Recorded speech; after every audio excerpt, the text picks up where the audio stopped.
آپ صلی اللہ علیہ وسلم کی احادیث میں اور اس سے پہلے خود قرآن کریم میں اس مبارک مہینے کی فضیلتوں کو بیان کیا گیا ہے. جہاں اس مبارک مہینے کی مختلف فضیلتیں ہیں، انہی میں سے ایک خاص فضیلت اس مہینے کو جو حاصل ہے وہ یہ ہے کہ قرآن کریم کے نزول کی ابتدا اسی مہینے میں ہوئی.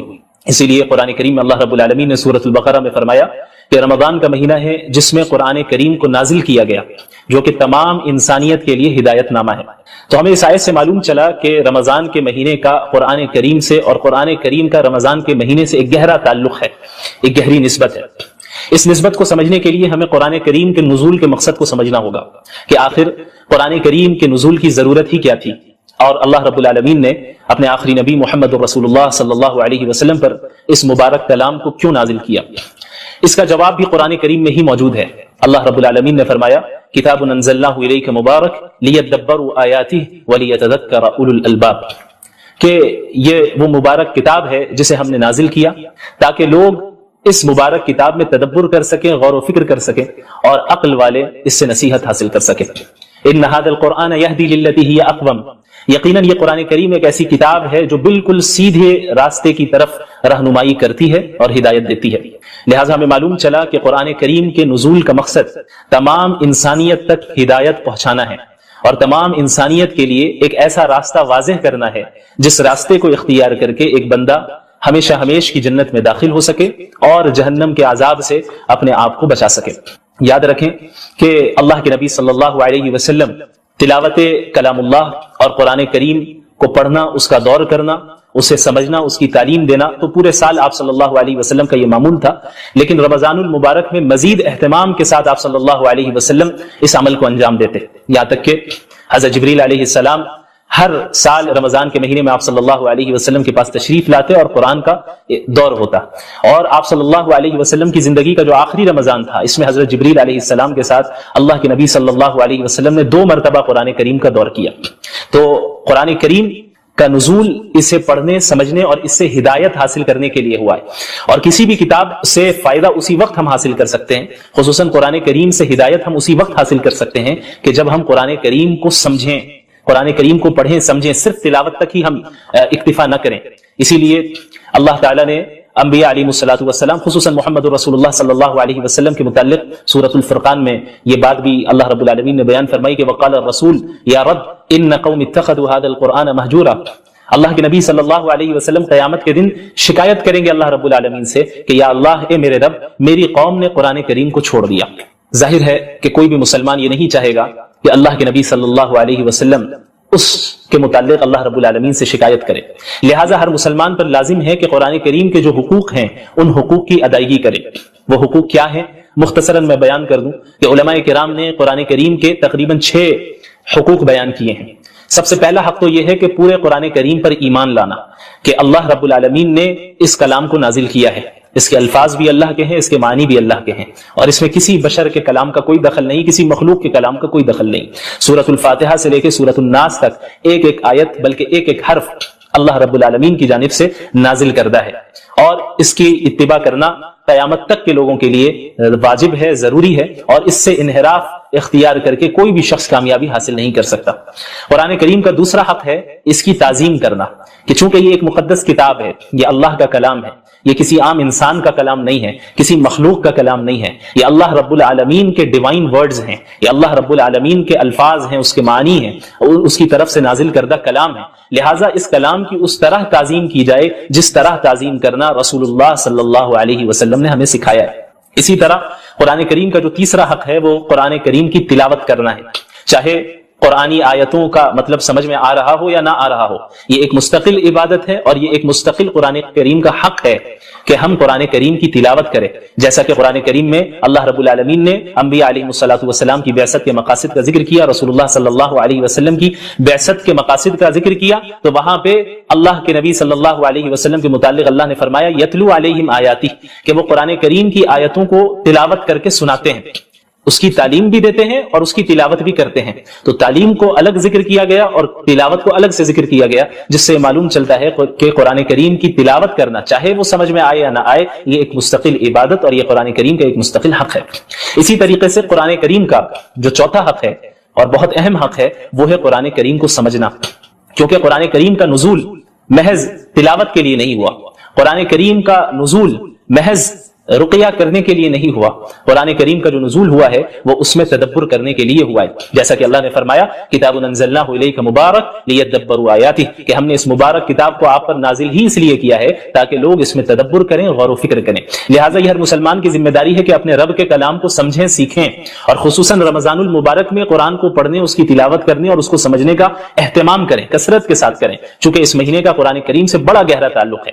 اسی طرح قرآن کریم کا جو چوتھا حق ہے وہ ہے قرآن کریم پر عمل کرنا، چونکہ دین اسلام محض ایک آئیڈیالوجی نہیں ہے، محض ایک فکر نہیں ہے، یا کوئی فلسفہ نہیں ہے کہ جسے کسی نے پیش کر دیا اور اس کا عملی زندگی سے کوئی تعلق نہیں ہے، بلکہ قرآن کریم ایک پریکٹیکل زندگی گزارنے کی ہدایت کرتا ہے اور اس میں رہنمائی کرتا ہے کہ ایک مسلمان اپنی زندگی کو کس طرح گزارے، ایک انسان اپنی جلوت کو اور اپنی خلوت کو کس طرح گزارے، پبلک لائف اور پرائیویٹ لائف میں کس طرح لوگوں کے ساتھ معاملات کریں، اس کا اللہ کے ساتھ کس طرح تعلق ہو، اس کا اپنے نفس کے ساتھ کس طرح تعلق ہو، ان ساری چیزوں کے متعلق قرآن کریم رہنمائی کرتا ہے۔ لہٰذا یہ ضروری ہے کہ ہم قرآن کے اس پانچویں حق کو بھی ادا کریں جو کہ ہے قرآن کریم پر عمل کرنا، قرآن کریم پر عمل کرنا۔ اور جب ایک انسان قرآن کریم پر عمل کرے گا اسی کے متعلق اللہ رب العالمین نے کامیابی اور نعمتوں کا وعدہ کیا ہے، جیسا کہ کئی جگہ آپ کو قرآن کریم میں اس کا ذکر ملے گا، ان الذین آمنوا وعملوا الصالحات، الذین آمنوا وعملوا الصالحات، جنہوں نے ایمان لایا اور جنہوں نے نیک اعمال کیے، یعنی قرآن کریم پر عمل کیا۔ لہٰذا عمل کرنا یہ قرآن کریم کا پانچواں حق ہے اور بہت اہم حق ہے۔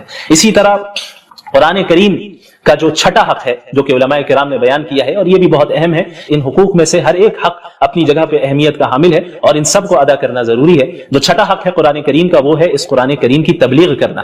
یا ایھا الرسول بلغ ما انزل الیک من ربک، یہ حکم سب سے پہلے اللہ رب العالمین نے محمد رسول اللہ صلی اللہ علیہ وسلم کو دیا، اور محمد رسول اللہ صلی اللہ علیہ وسلم کے واسطے سے تمام امت مسلمہ کو دیا۔ اللہ رب العالمین نے فرمایا کہ اے رسول، آپ کے رب کی طرف سے جو کچھ آپ پر نازل ہو رہا ہے اس کی تبلیغ کریں، اسے دوسروں تک پہنچائے، کیونکہ دین اسلام محض کوئی نسلی مذہب نہیں ہے، جس طرح یہودیت ہے جو کہ ایک نسلی مذہب ہے، قرآن کریم اور دین اسلام اس طرح نہیں ہے۔ دین اسلام کا دروازہ تو ہر ایک کے لیے کھلا ہے، جو بھی ایمان قبول کر لے، جو بھی اسلام میں داخل ہو جائے، جو بھی قرآن کو سچا کلام مان لے، جو بھی صحیح عقائد اختیار کر لے، اعمال صالحہ کرے، اس کے لیے جنت کا وعدہ ہے، اس کے لیے اللہ کی نعمتوں کا وعدہ ہے۔ تو یہ جو امت ہے، امت مسلمہ، یہ امت دعوت ہے، جیسا کہ سورۃ البقرہ میں اللہ نے فرمایا کنتم خیر امۃ اخرجت للناس، کہ تم وہ امت ہو جسے تمام انسانوں کے لیے نکالا گیا، محض مسلمانوں کے لیے نہیں، محض مخصوص خاندان کے لیے نہیں، محض مخصوص علاقے والوں کے لیے نہیں، للناس، اللہ نے فرمایا کہ تمام انسانیت کے لیے اللہ رب العالمین نے اس امت کو بھیجا ہے، تأمرون بالمعروف وتنہون عن المنکر، کہ تم انہیں نیکیوں کا حکم دو